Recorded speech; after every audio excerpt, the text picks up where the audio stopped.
Hello, my dear students.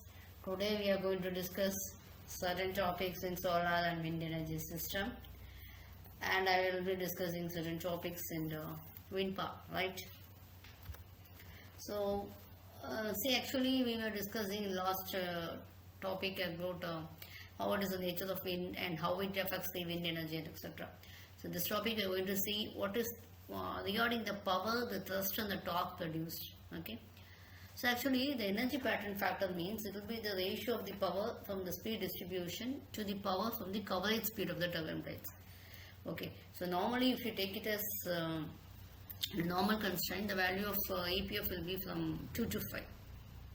So that is the normal range for your energy pattern factor. Okay, it shouldn't be this is power from speed distribution, it should be very low than 2.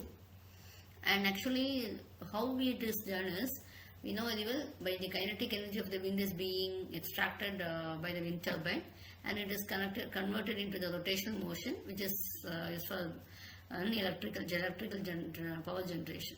So the flow of the wind will be incompressible. Okay, so what happens actually, we make certain assumptions. So its flow is incompressible and hence the half stream is diverging as it passes through the turbine. This is an assumption. Based on this we have certain derivations. So mass flow rate also is constant, okay, at the rotor, and it is at far down the stream. See, this is actually, you can take it as P is the atmospheric wind pressure, PS is the pressure on the upstream of wind turbine, PD is downstream of wind, and you are taking the atmospheric wind velocity. Okay. Next one is US, means the velocity at upstream and velocity at blades and velocity of wind at downstream. And area of blades is ABL. M dot is the mass flow rate of the wind, and rho is the density of the air.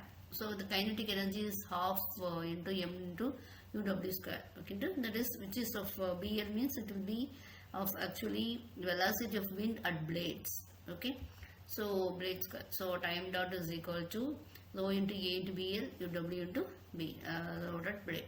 Now we take, your kinetic energy is actually half mv square. Similarly, we take it as m is equal to rho into area. Okay, so that we get it as when you are substituting the values, will be getting in terms of cube. Okay, so half rho ABL. Okay, so it will be U is your velocity cube of which actually on the blades, and we know very well force on rotor will be P US minus PDS into A into BL.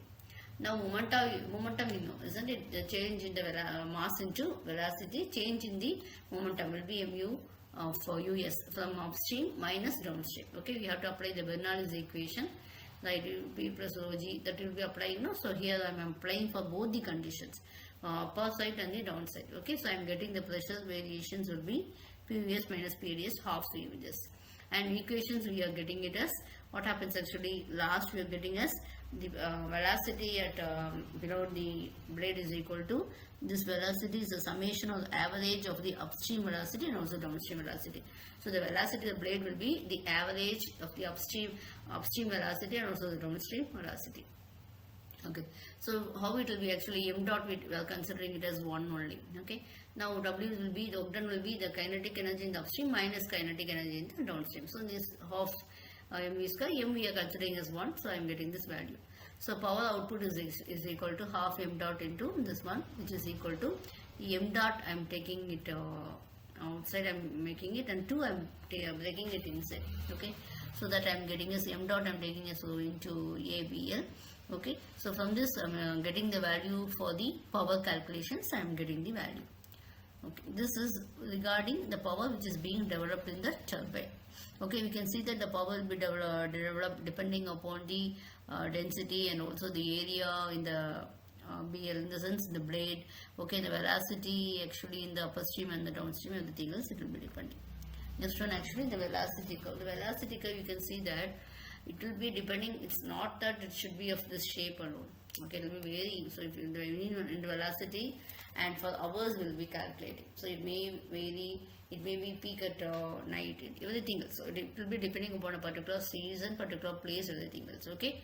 So similarly, this will be week cube will be for the hours, so power duration curve. So how much actually power we are getting it, V cube will be directly proportional to power. So as it is, if your velocity is high, then your power developed also will be high.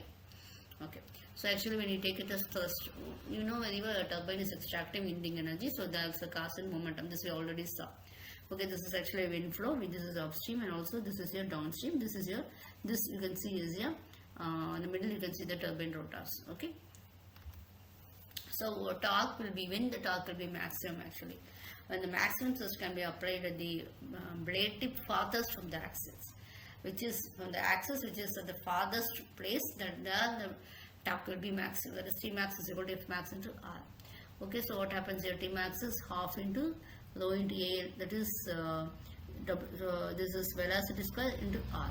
Okay, so radius is blade radius we are getting. So ABL will be area of blades. Already we have seen that what it is, and half of the velocity of the upper blades, and then also we know T is equal to CT into T max, the torque coefficient.